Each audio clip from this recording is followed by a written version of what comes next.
सबसे पहले तो नमस्कार, जितना भी ये न्यूज़ टुडे मिथिला देख रहे हैं, और मेरा नाम सुमन कुमार मिश्रा हुआ। हाँ, दिक्कत तो है यहाँ पर जो है से कोसी जो है नहर है बगल में, आप देख रहे होंगे। यहाँ पर जो है से यहाँ पर घाट का कोई निर्माण नहीं है और काफ़ी श्रद्धालु का भीड़ रहता है, जिससे एक दो बच्चा भी गिर गया था अगल बगल में। हमारे क्षेत्रीय जनप्रतिनिधि जो हैं विनोद नारायण झा, उनसे आग्रह करेंगे जो कम से कम कनमौली पंचायत से उनका पूर्ण वोट उनका जाता है बीजेपी का, आग्रह करें कम से कम इस पर ध्यान दे और हम लोग का यहाँ जो घाट का निर्माण हो।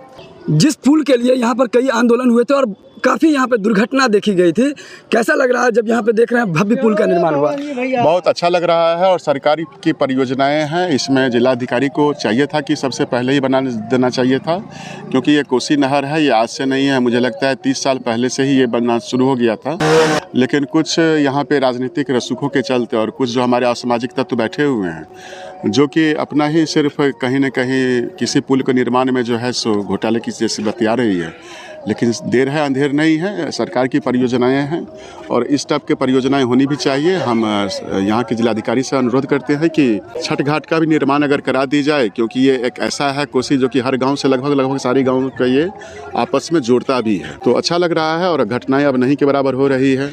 नमस्कार, मैं हूं आकाश मिश्रा, आप देख रहे हैं न्यूज़ टुडे मिथिला। इस वक्त हमारी मौजूदगी मधुबनी जिला के कलवाही प्रखंड क्षेत्र अंतर्गत करमौली गांव में, जहां देश में अलग अलग जगहों पे छठ पूजा जो खासकर बताया जाता है कि हिंदू धर्म में बिहार में सबसे खास माना जाता है, क्योंकि डूबते हुए सूरज को अर्घ देने का जो परंपरा चलती आ रही है उसको यहाँ पर सहेजने का लगातार पुरजोर प्रयास चल रहा है। नहाई खाई से शुरू छठी मैया को और सूर्य देवता को समर्पित यह पावन पर्व लोक आस्था का पावन पर्व, डूबते हुए सूरज को अर्घ देने के साथ ही इसका समापन। सबसे पहले तो आपको धन्यवाद कि आपने इतना समय दिया, और न्यूज़ टुडे मिथिला के सभी दर्शकों को धन्यवाद। ये परंपराएं जो निभाई जा रही है, ये सबसे पहले पूजा माँ सीता और राम के द्वारा की गई थी, और जब वो अयोध्या वापस लौटे थे श्रीलंका से, तो सबसे पहला व्रत उन्होंने आज के ही दिन में किया था और ये तभी से मनाई जा रही है। ऐसा कहा गया है कि आज जो छठ का व्रत है, इसको संस्कृत में षष्ठी कहा जाता है और माँ कात्यायनी की पूजा होती है।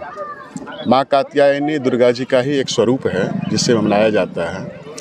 कल मनाया गया था सूरज के डूबते हुए को अर्घ्य दिया गया था, आज उगते हुए सूरज को प्रणाम किया गया है, और इसमें जितने भी मान्यताएं हैं वो सबकी मन्नतें पूरी होती है। खास करके जो इंडिविजुअली व्यक्तिगत जो लोग मन्नत मानते हैं कि किसी का लड़का नहीं हो रहा है, किसी का जॉब नहीं लग रहा है, किसी का सुखी संपन्न घर नहीं है, तो उन सब प्रकार की जो ये जनरली जो पूर्वोत्तर के राज्य हैं, बिहार, उड़ीसा, असम, कलकत्ता, यूपी, दिल्ली, अब तो काफ़ी जगह शहरों में भी होने लगा है। कई लोगों का कहना है कि कर्ण ने शुरू किया था। जी, एक्चुअली कर्ण ऐसा है कि सबसे पहले अगर जैसे आप कहेंगे कि राम का भक्त हनुमान है, उसी प्रकार से सूर्य का भक्त कर्ण है। आपने देखा कि जितने भी देवी देवता हैं, इसमें से सूर्य भगवान ही ऐसे हैं जिसको हम इस आँखों से देख सकते हैं, और सूर्य के अगर सबसे बड़े भक्त हैं तो वो है कर्ण। राजकीय कृषि मध्य विद्यालय करमौली के प्रधानाध्यापक इस वक्त हमारे चैनल पे हैं। इसमें सबसे है जो प्रकृति का हम लोग पूजा कर रहे हैं और ये हमेशा करते रहेंगे। इसमें प्रदूषण हमें नहीं फैलाना चाहिए, पटाखे का कम से कम उपयोग करना चाहिए। पटाखे का कम से कम यूज करना चाहिए। हालांकि यहाँ पे देखा जा रहा है कि अधिकतर बच्चे, छोटे छोटे बच्चे हैं, पटाखों में खोए रहते हैं। हर पर्व कुछ न कुछ प्रेरणादायक होता है। ये छठ पर्व से क्या सीख लेनी चाहिए नए बच्चों को? नए बच्चों को सीख लेना चाहिए कि जिस तरह से प्रकृति में परिवर्तन हो रहा है, उसको ध्यान में रखते हुए पटाखे का उपयोग करना चाहिए, क्योंकि आज के बच्चे ही कल के भविष्य हैं। मैं शिवलाल पंडित, प्रधानाध्यापक मध्य विद्यालय करमौली। दिवाली के 6 दिन बाद ये पर्व शुरू होता है नहाई खाई से। नहाई खाई के बाद खरना, और खरना के बाद शाम संध्या अर्घ दिया जाता है सूर्य देव को। और यहाँ पर आप देख सकते हैं, यहाँ पर जितनी भी महिलाएं हैं ये सुबह का अर्घ देने का काम कर रही है। देख सकते हैं यहाँ पर, आप देख सकते हैं यहाँ पर सूर्य देव को अर्घ देने का काम चल रहा है। यहाँ पर जो छठ व्रती है, आप देख सकते हैं जितने भी लोग हैं देश के अलग अलग राज्यों से आए हुए हैं। यहाँ पर हमारे साथ जो दुबई के भक्त आए थे, उन्होंने बताया कि बिहार में सरकार के पास इतना रोजगार रहता तो लोग यहाँ से दुबई नहीं जाते। नमस्कार, मेरा नाम है प्रकाश कुमार ठाकुर। सबसे पहले छठ महारानी की जय हो। हमारे बिहार यूपी में छठ पूजा बहुत धूमधाम से मनाया जाता है, बहुत नियम पूर्वक, बहुत विधि विधान से। कहने का मतलब है हम भी वोटरे हैं, करमौली का वोटर हैं हम। और हम ये कहते हैं कि मान लीजिए करमौली गांव का कम से कम 3/2 से भी ज़्यादा आदमी इस नहर पे छठ मनाने के लिए आए हैं। और यहाँ का प्रतिनिधि छोड़िए, यहाँ तो कमीशन मांग के चला जाता है। बिहार पुलिस भी आता है ना यहाँ पे, तो सर यहाँ फ़ोटो खिंचाता है और चला जाता है। तो मान लीजिए प्रतिनिधि क्या सरकार के भी नज़र में है ना, यहाँ पे छठ मनाया जाता है करमौली दुर्गा मंदिर के निकट। बढ़िया नदी से पानी आता है, तो इसीलिए नहर बढ़िया है, शुद्ध है। इसमें तो घाट बहुत ज़रूरी है।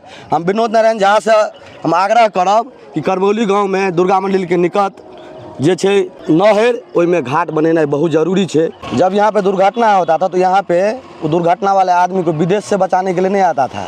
हमारे ग्रामीण ही जो गांव में रहता था, जो मंदिर के अगल बगल रहता था, वही उनका जान बचाता था। कोई फेसबुक पे डालता था तो मान लीजिए कोई न्यूज़ वाले को बोलता था। विभिन्न तरह के प्रयासों के बाद में ये पुल बना है। तो यहाँ पर पैनी नजर बनाया हुआ प्रशासन पर्व में डूबते हुए सूरज को अर्घ देने का पूजा पद्धति है।